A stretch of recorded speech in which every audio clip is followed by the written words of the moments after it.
minasyaitonir rajim. Bismillahirrahmanirrahim. Alhamdulillahillazi hadana lihadza wa ma kunna linahtadiya laula an hadanallah. Asyhadu an la ilaha illallah wahdahu la syarika lahu wa asyhadu anna sayyidana Muhammadan abduhu wa rasuluhu la nabiyya ba'dah.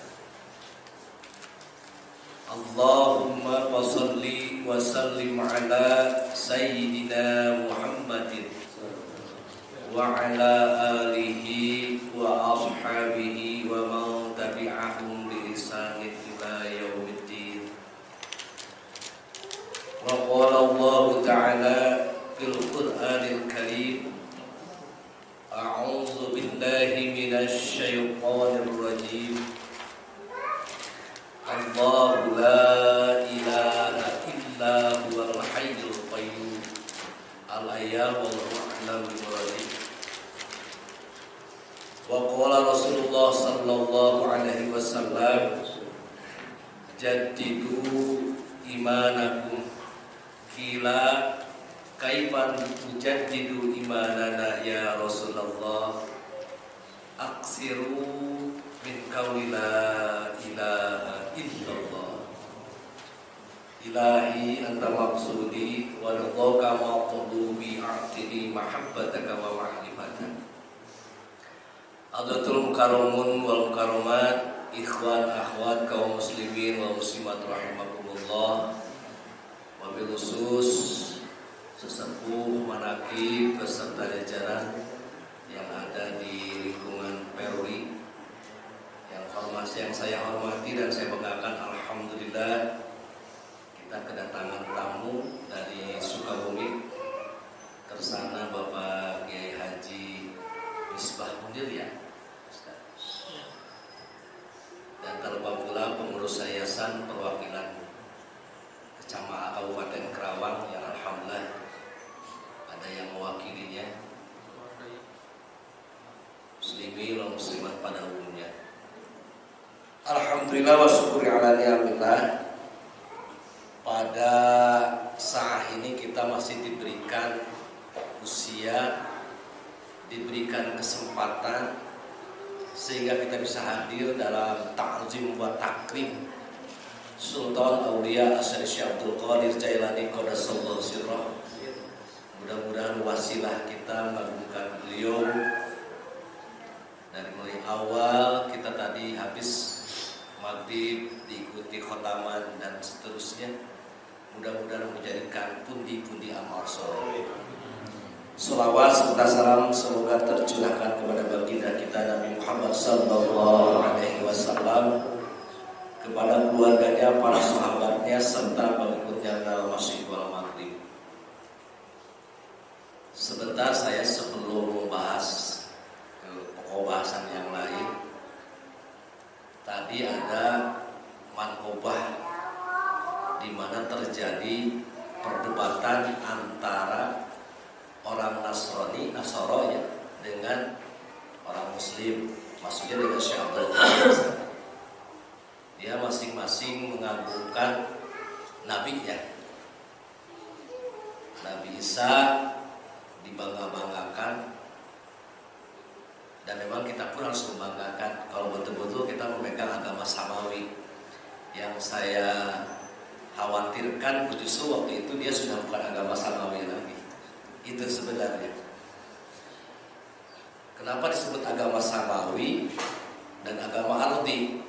Kalau agama samawi itu kan agama yang memang langsung dari Allah, yang diwahyukan kepada para nabi, baik yang berupa ayat atau kitab, juga mushaf, itu samawi. Tapi kalau agama ardi, walaupun asalnya samawi, tapi kalau dirubah, bahkan konsep akidahnya pun berubah, ya jadi agama ardi. Jadi agama ciptaan manusia. Seperti pengakuan ikrar 3 in 1, 3 adalah 1, 1 adalah 3, itu sudah merupakan agama ardi ya. Emang kopi ya teriuan, gitu kan? Hadirin kaum muslimin rahimakumullah.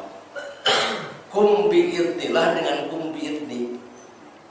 Yang satu kum, bangkitlah kamu atau bangkitlah bi'idnillah dengan izin Allah. Yang Tuhan saya kum bi'idni, bangkitlah dengan izinku. Sebenarnya dua-duanya sama. Kenapa saya bilang sama? Kata saya, kata anta, ana, huwa, sebenarnya kita tuh tidak pernah memiliki kata-kata itu. Ana, anta, huwa, isim domir kan? Ada kata ganti orang pertama, ana, kata ganti orang kedua, anta, kata ganti orang ketiga, huwa. Dalam istilah bahasa Arab itu kan ada mukhatab atau ghaib. Mukhatab anta, ghaib jauh seperti dia. Saya, kamu, dia, nggak ada sebenarnya, kita nggak memiliki. Bapak atau anta, kamu berapa tahun sih umur kamu? Paling lama 75 tahun. Dia berapa tahun sih dia bisa bertahan dia itu? Paling lama juga 100 tahun mungkin. Saya, kata saya itu sebenarnya belum tentu kita bisa nyampe 100 tahun. Ada yang mungkin memiliki nama saya atau saya itu 20 tahun. Ada yang memiliki kata kamu itu mungkin 50 tahun. Ada yang memiliki dia itu pun mungkin bisa saja kurang dari 10 tahun. Anak, kamu, dia, semuanya meminjam dari Allah Subhanahu wa Ta'ala. Dan dialah sebenarnya yang kekal, yang tidak akan pernah hilang dan tidak akan pernah mengalami atau musnah atau mengalami kematian atau rusak. Kita sinkronkan dengan yang tadi, kum bi'izni. Bangkitlah kamu dengan izinku. Ku itu siapa?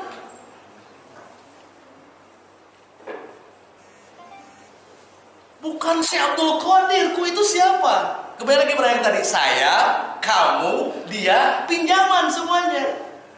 Meminjam dari Allah. La ilaha illahu. Tiada la ilaha. Tiada Tuhan, tiada ilah. Ilah kecuali hu dia. Yani Allah Subhanahu. La ilaha illa ana. Tiada Tuhan kecuali la ilaha illa anta. Tiada Tuhan kecuali engkau. Yang layak menggunakan kata anta, huwa dan ana hanya Allah Subhanahu wa ta'ala. Maka di sini sebenarnya Allah Subhanahu wa ta'ala. Jadi jangan sampai gagal paham. Gitu ya. Hadirin kaum muslimin rahimakumullah. Kenapa kum bi'izni? Walaupun lapan yang menyatakan dia yang membangkitkan, jauh lubuk hatinya sudah sampai kepada Allah Subhanahu wa ta'ala. Itulah kelebihan umat Nabi Muhammad sallallahu alaihi wasallam yang diberikan kemudahan. Paham nggak Pak? Jadi anta itu Bapak, siapa namanya Pak? Mas Sigit. Sekarang berapa tahun Pak? Bapak minjem kata anta 46. Nyampe nggak Bapak 100 tahun ya? Wallahu alam. Iya. Atau dia, kata dia itu berapa tahun sih dia itu? Atau saya berapa tahun sih saya? Saya, dia, kamu semuanya nggak ada, bukan milik kita semuanya. Semuanya milik Allah Subhanahu wa ta'ala. Kita hanya meminjam daripada Allah. Makanya wa'mal ma syi'ta fa innaka majziyun bih. Kerjakan apa yang kamu sukai. Mau menghalalkan segala cara, mau berbuat maksiat, mau berbuat apapun, fa innaka majziyun bih. Tapi ingat, sesungguhnya apa yang kau kerjakan akan mendapat balasan dari Allah Subhanahu wa ta'ala. Enteng sebenarnya hidup itu. nggak mau, nggak ada paksaan kok. Maksiat boleh, taat boleh. Siapa yang memaksa? Mau masuk thariqah boleh, enggak juga nggak apa-apa. Siapa yang maksa? Hadirin kaum muslimin rahimakumullah, hidup adalah pilihan. Allah memberikan dua pilihan. Jalan yang menuju surga ini adalah jalannya, yang menuju neraka ini adalah jalannya. Silakan bapak dan ibu memilih mau jalan mana yang bapak sampai. Tidak pernah Allah memaksakan kehendak, walaupun Allah berhak memaksa kepada kita dalam masalah agama. Dan ingat, tidak akan pernah rugi sedikit pun seandainya manusia yang ada di dunia ini tidak menyembah kepadanya. Silakan kerjakan apa yang kalian suka, silakan. Tapi ingat, setiap apa yang kita kerjakan ada hitungannya dari Allah Subhanahu wa taala. Ada pertanggungjawaban dari Allah Subhanahu wa taala. Hadirin kaum muslimin rahimakumullah. Wa ahbib ma syi'ta. Cintai, sayangi. Cek urang Sunda mah dipika geugeuh, dipika deuleu teh gae. Kamu cintai itu silahkan. Tapi ingat, fa innaka mufariquhu. Sesungguhnya yang kau cintai selain Allah akan meninggalkan kamu. Kalau meninggalkan, kita meninggalkan, atau mungkin kita yang akan ditinggalkan.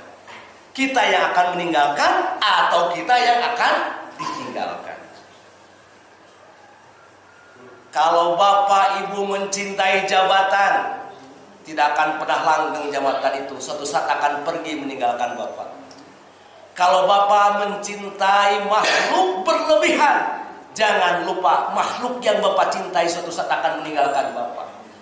Apa yang kalian sukai, yang kalian bangga-banggakan, apa yang kalian menjadi kurang sudah pangdedo, menjadi rasa deduh, rasa geget, selain kepada Allah, setelah kita akan dikecewakan oleh orang yang kita cintai. Bapak mencintai istri bapak, bapak mencintai anak bapak, silahkan. Tapi jangan berlebihan, karena yang bapak cintai suatu saat akan meninggalkan bapak. Begitu juga ibu mencintai suami ibu berlebihan, ibu mencintai anak-anak ibu berlebihan. Tapi jangan lupa suatu saat suami ibu dan anak ibu juga akan meninggalkan ibu. Hadirin kaum muslimin rahimakumullah, bukan berarti kita melarang mencintai makhluk. Tapi jangan sampai mencintai makhluk melebihi kecintaan kita kepada Allah Subhanahu wa taala. Karena Allah yang kita cintai yakin tidak akan pernah meninggalkan kita. Yakin tidak akan pernah meninggalkan kita. Hadirin kaum muslimin rahimakumullah. Seandainya kita mencintai Allah melebihi kecintaan kita kepada makhluk, itulah sebenarnya sempurnanya orang mencintai makhluk. Belum bisa dikatakan bapak sempurna mencintai makhluk kalau bapak belum menjadikan tolak ukur pertama kecintaan bapak kepada Allah Subhanahu wa ta'ala. Aduh nih orang nih sayang banget sama istrinya, tapi nggak pernah ibadah, itu nggak cinta. Cintanya palsu. Nih orang sayang banget sama anaknya tapi nggak pernah ibadah, itu cinta sama anaknya palsu. Bisa saja dalam kasat mata kita menyatakan sayang kepada anak kita, dalam kasat mata kita sayang kepada istri kita, tapi belum tentu kelak anak dan istri kita menjadi penghuni surga karena kecintaan kita yang berlebihan. Udah nggak usah, Pak, jangan dimarah-marahin, nggak ngaji juga. Saking sayang itu bukan cinta namanya, Pak. Bukan cinta. Hadirin kaum muslimin rahimakumullah. Begitu juga kita. Jangan pernah sekali-kali berselingkuh atau menyelingkuhi Allah. Jangan pernah. Bu, kalau si bapak selingkuh marah nggak, Bu? Si bapak punya yang lain di hati gitu loh. Selain dari ibu marah nggak, Bu? Marah lah. Wah ridho Pak Ustaz, saya mau ridho. Ingin wah.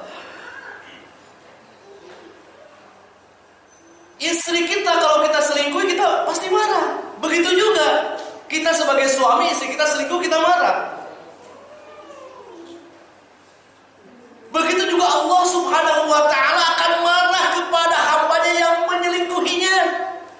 Artinya mempersekutukannya. Maka dari itu agar kita bisa mampu menjaga keimanan kita kepada Allah dengan sebenar-benarnya iman, jangan pernah kita menyelingkuhinya. Dan caranya, tadi saya katakan dalam sebuah hadis, jadidu imanakum. Perbaharui terus iman kita, terus perbaharui. Jangan pernah terlambat memperbaharui iman.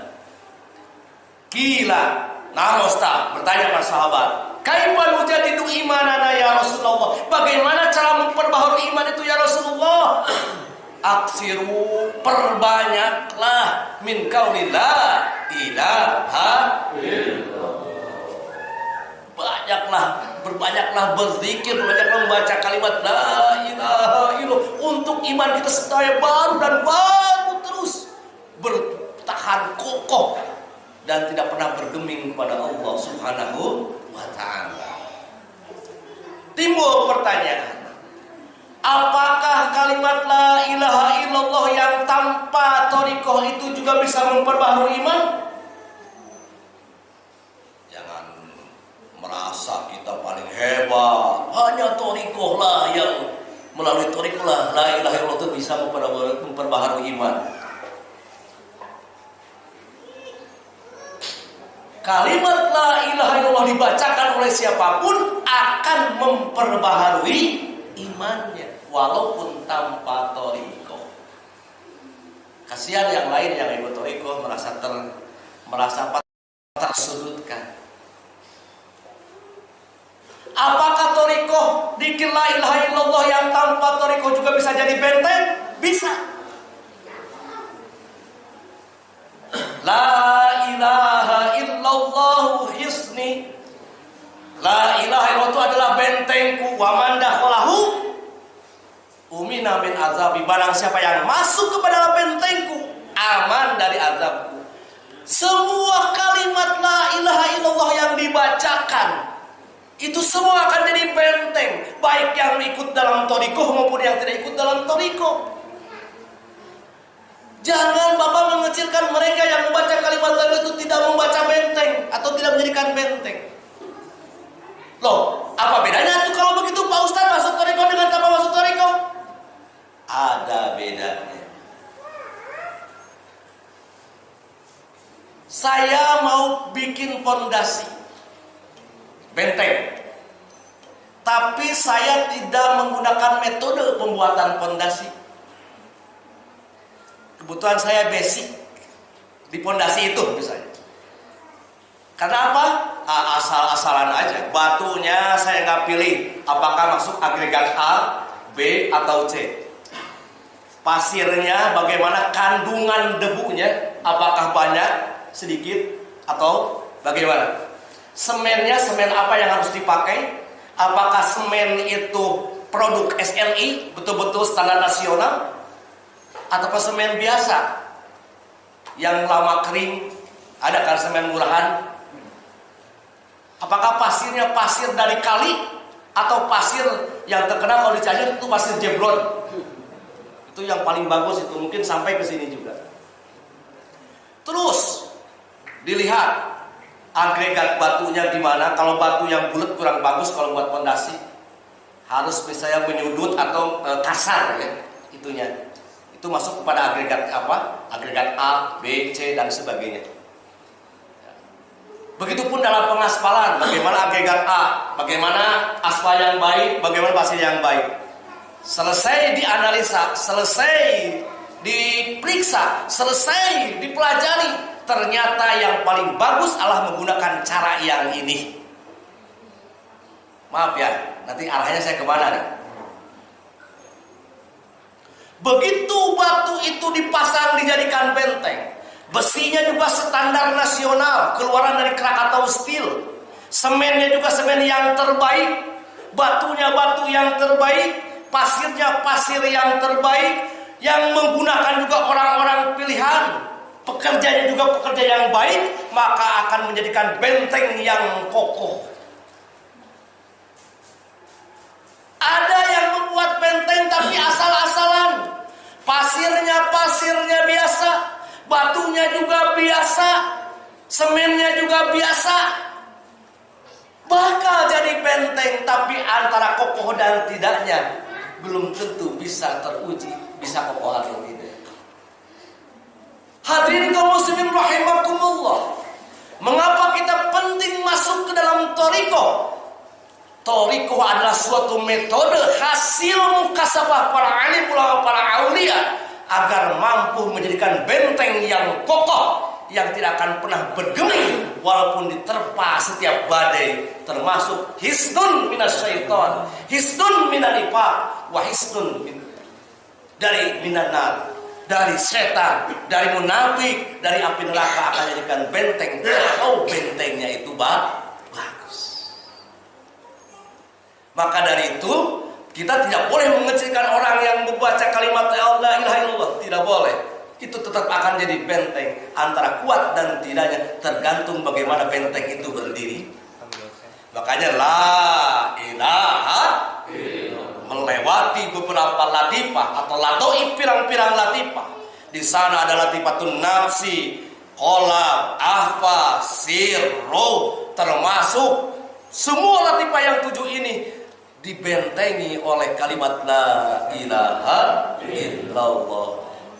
Latifah yang cenderung mengundang nafsu akan sirna nafsunya. Latifah yang cenderung berbuat baik akan muncul kebaikannya karena terlewati oleh kalimat la ilaha illallah. Makanya la ilaha illallah. Pak Ustaz, saya ini udah masuk thariqah udah bertahun-tahun, tapi susah ya, kadang-kadang saya masih kesana kemari. Ada yang membuat benteng, ada yang sekedar tahu itu benteng, ada yang menjadikan itu adalah benteng beneran. Ya, tinggal introspeksi diri. Apakah kita sudah membuat benteng yang dengan sebenar-benarnya benteng, hanya tahu cara bahwa itu adalah benteng? Ya, pondasi, caranya udah dikasih tahu, nama akannya dikasih tahu, jumlah nominalnya juga dikasih tahu, tapi kita tidak pernah dibikin itu benteng. Kapan benteng itu akan berdiri? Artinya kalau tidak pernah diamalkan dengan sungguh-sungguh, tidak mungkin akan jadi benteng yang kokoh buat kita. Gitu diantaranya. Insya Allah untuk selanjutnya kita diteruskan oleh Pangersala Kiai. Mudah-mudahan ada manfaatnya buat saya, punya buat hadirin sekalian. Akhirul kalam, assalamualaikum warahmatullahi wabarakatuh.